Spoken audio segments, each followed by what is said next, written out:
va accueillir maintenant Eric Adrian de Davy qui va nous parler, pour le dernier pitch en tout cas, qui va évoquer avec nous sa société, notamment sur l'intelligence artificielle toujours. Bonjour, alors on va vous parler bien évidemment d'intelligence artificielle, mais dans un domaine un peu particulier qui est celui de la connaissance et particulièrement de l'accès à la connaissance. Alors pourquoi ? Parce qu'on est dans un monde de plus en plus connecté, où il y a de plus en plus d'informations disponibles, et pourtant paradoxalement on a de plus en plus de mal quand on pose une question simple ou des fois complexe. Merci Yann, j'ai besoin de bouger. D'avoir une réponse synthétique et surtout adaptée à la question qu'on a posée. Alors, par rapport à ça, on a tous rêvé à un moment donné d'avoir un expert à nos côtés et de pouvoir lui poser une question le plus simplement du monde, quel que soit le contexte et quel que soit le domaine, et obtenir la réponse de la manière la plus simple possible. Eh bien, c'est exactement ce que fait Davy. Davy propose des experts numériques qui sont capables d'humaniser la relation digitale, c'est-à-dire avec lesquels on va dialoguer en langage naturel. On fait intervenir beaucoup de technologies d'intelligence artificielle, du deep learning, du machine learning, du cognitif, et puis bien évidemment du web sémantique, de manière à doter cet expert numérique d'une intelligence et à pouvoir répondre à la question de manière précise. Alors pour éclairer un peu mon propos, je vais vous donner deux exemples, parce qu'on est dans beaucoup de disciplines, mais je vais vous donner deux exemples que vous connaissez bien. Le premier, c'est le digital learning, dans lequel on a déjà travaillé avec pas mal de clients, et sur lequel, par exemple, on a tous rêvé à un moment donné d'avoir un prof particulier pour nous dispenser un cours. Simplement, ce qu'on aurait aimé, quand on a un prof particulier, c'est pouvoir lui poser autant de questions qu'on veut, à n'importe quel moment du cours, sur n'importe quel contexte, et de manière à pouvoir appréhender ce cours de la bonne manière pour nous, parce que chacun a une structure cognitive différente et chacun apprend d'une façon différente. Eh bien, c'est exactement ce qu'on est capable de faire avec Davy. En plus de la partie graphique et de gérer les émotions, on est capable de fournir ce cours, d'interrompre et d'avoir un dialogue, d'avoir un conversationnel comme on l'aurait avec un être humain, et de fournir la capacité de faire ce cours, de le rejouer autant de fois qu'on veut, dans n'importe quelle langue, et surtout 24 heures sur 24, 7 jours sur 7, quel que soit le device utilisé. Deuxième exemple que vous connaissez tous, on a tous eu affaire à un moment donné à une relation client, que ce soit en avant-vente, en support ou en après-vente. Et généralement, l'expérience n'est pas fameuse, parce que quand on est sur une plateforme web, on pose une question, on a beaucoup de difficultés à obtenir une réponse. Pourtant, on sait que cette connaissance est là, puisque dans ce monde digital, on a cette connaissance, on sait qu'elle y est, mais on a du mal à faire l'adéquation entre la question qu'on pose et la réponse qu'on va récupérer.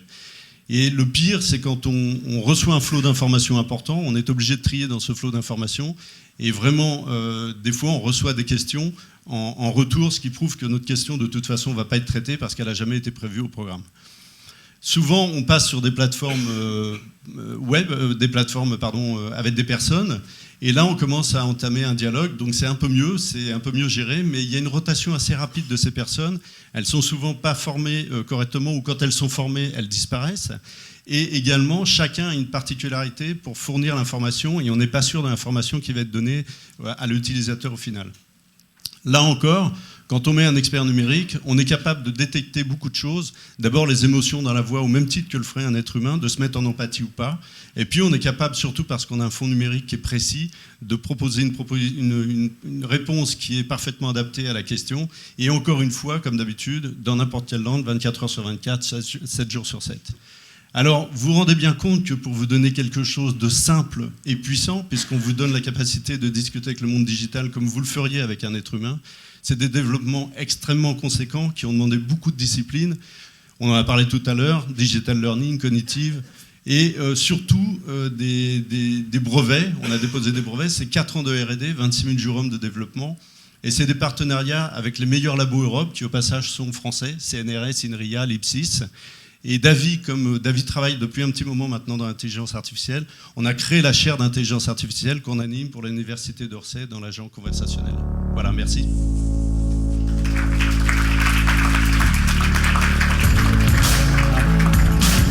Je vais répondre.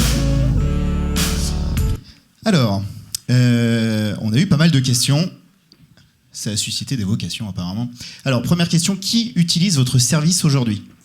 Alors des grands groupes ou des petites sociétés, je peux en nommer certaines, la liste ne va pas être exhaustive, mais il y a des gens comme Renault, Toyota, Vidal, des industriels, GMF pour la partie assurance vie, parce que quand on parle de conversationnel, c'est dans des domaines où c'est extrêmement compliqué des fois. Par exemple, l'assurance vie, c'est un domaine compliqué à appréhender, surtout pour des gens comme moi en l'occurrence qui n'y connaissent rien. Donc on pose des questions de béotiens et il faut engager vraiment un dialogue qui est intelligent. Donc voilà les cas d'application et voilà les groupes par exemple qu'il peut y avoir, mais il y en a beaucoup d'autres. Alors, la première question, apparemment, a beaucoup plu à notre public. Et alors, c'est marrant parce que je pense que c'était la même question au début avec Siri, quand Siri s'est lancée. Vais-je tomber amoureux de Davy? Ça rappelle d'ailleurs le film. Alors, je vais répondre de manière un peu différente. On a travaillé pour Vidal, donc on travaille toujours pour Vidal, le dictionnaire des médicaments des médecins, où on permet d'avoir un accès 24 heures sur 24, 7 jours sur 7, encore une fois. Et le directeur marketing de Vidal disait une chose quand il était interviewé, il avait la même question. Il disait, vous savez, c'est assez marrant, on a analysé, puisqu'on log tout le fond digital, donc on a analysé, et on s'est aperçu qu'à la fin, les gens, quand ils finissaient la conversation, ils disaient merci. Je ne sais pas s'ils vont tomber amoureux, mais en tout cas, voilà. Autre question, mon prof peut me challenger et Davy, pardon. Alors, j'ai pas compris la question. Est-ce que Davy peut me challenger? Oui, bien sûr. Ça fait partie des stratégies de réponse qu'on construit avec le client. Jusqu'où on veut aller, comment on veut le faire, quelle est la capacité de ce qu'on veut mettre à disposition des gens, que ce soit dans le digital learning ou dans autre chose. Et on est capable de proposer également des cours en fonction de la difficulté de l'apprenant, parce qu'on est capable de détecter beaucoup de choses. Et alors, justement, d'où vient le contenu de ces cours? Vous le sourcez, vous le créez? Non, pas du tout. On travaille toujours avec le fonds numérique dont on a parlé, la connaissance à l'échelle client. Donc on travaille avec les clients et nous, on amène notre compétence d'intelligence artificielle. Donc il y a un travail commun au début qui n'est pas très très long, mais on a besoin de cette connaissance puisque ce n'est pas nous qui l'avons. La question du prix également est revenue. Quel est le prix? Alors, le prix... Quel serait le prix? Quel serait le prix? Le prix, il y a deux parties. Il y a ce qu'on appelle un build qu'on fait avec le client pour intégrer la connaissance. Et ça dépend. Alors, il faut faire rapide. Donc, ça dépend de beaucoup de choses en intelligence artificielle. Quand on parle de web sémantique, il faut traiter ce qu'on appelle des ambiguïtés. Si je vous dis orange sans rien vous dire, vous ne savez pas ce que ça veut dire. Si je vous dis orange dans le domaine des telcos, fatalement, vous allez savoir. Donc ça, le prix dépend de toutes ces ambiguïtés qu'on va avoir à traiter dans le domaine. Et il y a des domaines où c'est assez compliqué. Ensuite, on travaille en mode SaaS, c'est-à-dire qu'on a une grille de prix, une grille tarifaire qui est faite par transaction. Une transaction étant une discussion. Ce n'est pas un hit sur un clavier, c'est une discussion. Allez, il nous reste 10 secondes pour une dernière question. Votre modèle est du B2B ou alors allez-vous aller plus tard, parce que je vais plutôt reformuler la question, sur du B2C? Non, c'est du B2B, voire du B2B2B. C'est-à-dire qu'on travaille sur des sociétés qui elles-mêmes proposent en marque blanche d'autres choses. Ok. Merci beaucoup. On peut l'applaudir.